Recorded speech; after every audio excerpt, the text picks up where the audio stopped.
What's up guys and welcome to FPL Today. I'm the man in the know, JNO, and welcome to my team for Game Week 38 points and performance, where we look at how my team did in Game Week 37, see what their underlying stats are, see who we should keep, see who we should transfer out, and then discuss the moves that I'm going to make going into Game Week 38. And as it is the end of the season, if you could smash that like button on this video, that would be hugely appreciated, and leave your comments down below with your final plans for Game Week 38 and your points for Game Week 37, and let's get on with the video. So guys, we start off this video with how we did in Game Week 38, and we actually managed to get 43 points, which was 5 points below the average. We didn't take a hit though, so it's not too bad, and it saw a drop in rank from about 13,000 to about 14,273rd. The game week rank was actually over 4 million though, which shows how bad a game week it was, but I think a lot of the people around me in the overall rank actually had pretty bad game weeks as well. To be honest, the underlying stats portion of this video may be very quick because some of the players I have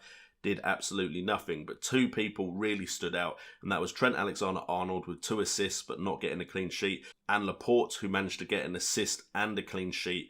By themselves, they got 22 points. That's over half of my overall point total. Without them, this would have been an absolute shocker. I mean, if we want to look at some other standouts, it comes down to Sterling on 3 points and Lloris on 3 points. That's as good as it gets outside of Trent Alexander-Arnold and Laporte. So there isn't much else to talk about, so let's get straight into the underlying stats and see what went wrong for this team in Game Week 37. We start off with the goalkeepers and defenders, and Lloris was so close to keeping a clean sheet, but Tottenham just literally collapsed.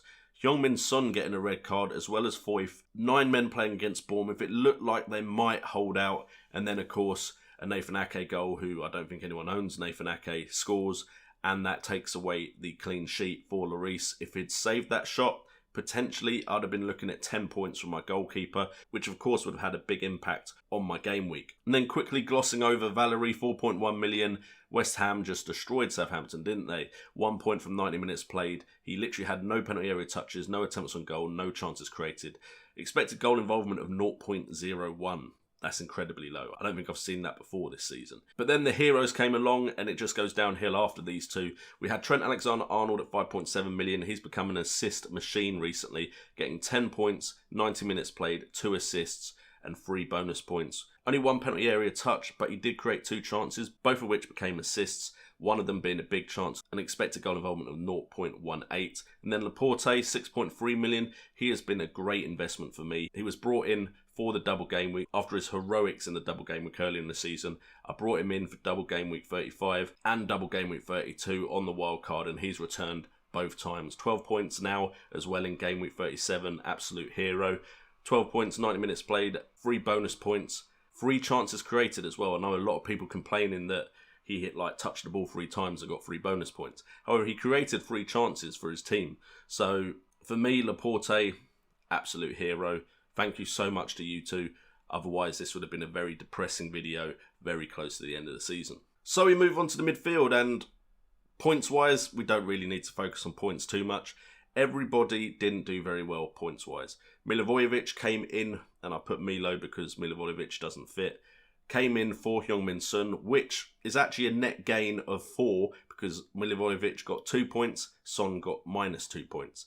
Other than that, the players in my midfield did pretty much nothing. However, the really disappointing one, and it was away, and there's this theory that Mane doesn't do that well away, was Mane, 10.2 million. The fact that he didn't score is a bit annoying, but 1 attempt on goal, which was a big chance, and 1 chance created, that was it for the game for Mane. 0.42 expected goal involvement, so that wasn't a great performance from him. We then look at Sterling, the other most expensive man in my midfield. Again, 13 penalty area touches looks decent. However, Man City didn't look like they had that edge, that clinical edge against Leicester City, who played very well to be fair. Only getting 3 attempts on goal, 2 from inside the box. None of those shots were on target. One was even a big chance, which he couldn't put on target. And only 1 chance created, expected goal involvement also of 0.42. Bit disappointed in both of my star midfielders there. Milivojevic didn't really do much himself. 2 attempts on goal, 1 from inside the box, 2 chances created. In a game where Crystal Palace scored 3 goals, Milivojevic didn't get anything, which is really disappointing. Could have gone with MacArthur, could have gone with Zaha, could have gone with Townsend, would have been much better for me. And then Deulofeu and Jota, the kind of heroes of my midfield recently. Deulofeu, I wasn't expecting much. He wasn't even meant to start. Again, I kept Firmino thinking he could play. Firmino didn't play. Very disappointing.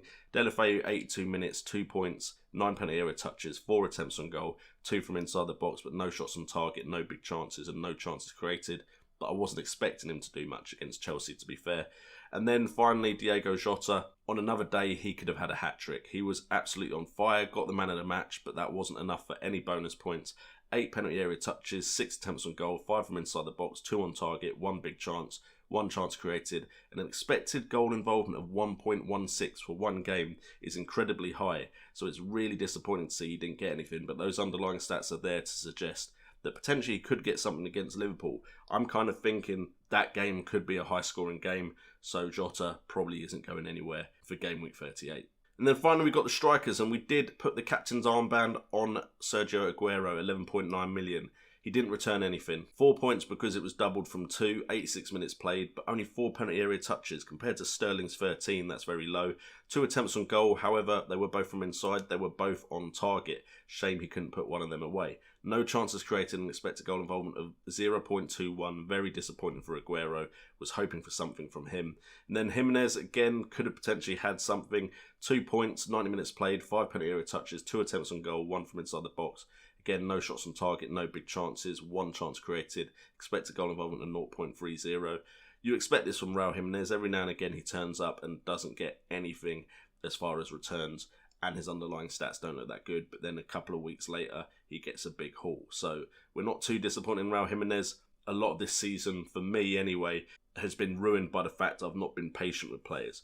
So maybe I'll move Jimenez on to take a punt somewhere, maybe I won't, we'll see what I do with that one. But of course the main issue is Roberto Firmino, still in my side, didn't play in the last 2 games. If he's not going to play in game week 38, then that is where I'll potentially take my punt for game week 38 to improve my ranking. So we have my team for game week 38 now on the screen, and as you can see, I've actually gone with Ben Foster in goal over Hugo Lloris, purely because Tottenham look very, very demoralised at the moment.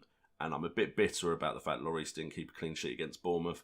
However, I'm thinking potentially Watford keeping a clean sheet could be a differential for me in the final game week. So I'm taking a punt there potentially. Against West Ham, they have been decent recently. But hopefully, as it is at home, Watford can keep a clean sheet. They don't do it very often. If they do it, a lot of people might have left Watford players on the bench. So I'm hoping for something there. Then we've got 3 men at the back. The usuals of Valerie against Huddersfield. Please keep a clean sheet against Huddersfield, although they've started scoring now, of course, which will be very disappointing if they do it in game week 38, but it is a high-scoring game week. Hopefully Valerie can get a goal or an assist. We've got Alexander-Arnold and Laporte. They aren't going anywhere. Wolves at home for Alexander-Arnold. Could be a tricky game. Brighton away for Manchester City. We then got a 5-man midfield. Milivojevic, not too keen on him anymore, but it is against Bournemouth. Hopefully he can get something there. Mane against Wolves at home. His returns at home are a lot better than they are away. Sterling against Brighton Hove Albion. Jota and Deulofeu. Jota against Liverpool. I'm hoping the counter-attack works at Wolves. Deulofeu against West Ham at home. Not too keen on Deulofeu at home, but it is against West Ham's defence. They can make mistakes at times. And then Liverpool for Raul Jimenez and Brighton Hove Albion for Sergio Aguero, who at the moment has my captaincy armband again. He's the type of striker that turns up when he's needed and could potentially score the goal that wins them the title. On the bench we have Lloris, like I said. We also have Kiko Firmino. Potentially I could bring him in, hope for a clean sheet from Watford, which would double up my points on clean sheets with Ben Foster. Firmino looking like the transfer out, and then Dunk against Man City, very unlikely. I'm going to put him in the side. So we know where I'm likely to change this side. However, and that would be with getting Roberto Firmino out the side. Now, I could just take a punt on a striker, but I do have some money in the bank. There is the potential for me to get a really cheap striker for Firmino and then maybe go with Salah.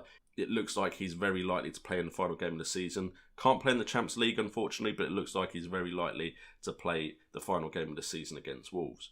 And for me, Salah right now is looking like a bit of a differential because I think a lot of people in the top 10k have got rid of him. A lot of people around me have got rid of him. And everyone I know that has Salah in has seen a rise in rank recently. So Mane and Salah for the final game of the season could be a benefit to me. I may just go and try and load up on people trying to get the golden boot. Hopefully one of them has absolute madness and tries to get ahead of the pack and scores a hatful of goals. However, I will also be looking at differentials. At the end of this video, there will be a link in the video right when I'm saying my goodbyes to you all of the video where I go over some differentials I have been looking at. But of course, you can't get too complicated at this time in the season. There's only one more game week left. So it's either going to be Firmino out for a striker or Firmino out for a cheap striker, potentially Shane Long with Huddersfield around the corner. And then that means I can upgrade a midfielder for a -4 to Mohamed Salah if I really feel like that is necessary. Anyway, guys, thank you so much for tuning into this episode as always. If you have enjoyed it, please hit that like button and also subscribe to the channel if you're new with hitting that notification bell so you know when my videos go live. Also, check out the various links in the description down below if you want to support the channel in any way. Thank you for a great season. There will be vlog content on this channel as well as we should be streaming Wednesday night with the Wildcats. And maybe I'm appearing on a pod as well. I don't know if that is out yet, but I might be appearing on a pod that I have been on before. And then we will review the season after game week 38. And then we start getting ready for the 2019-20 season. But main thing, thank you for a great season, 2018-2019. I've been J&O. This has been FPL Today. And remember, it's all about the game.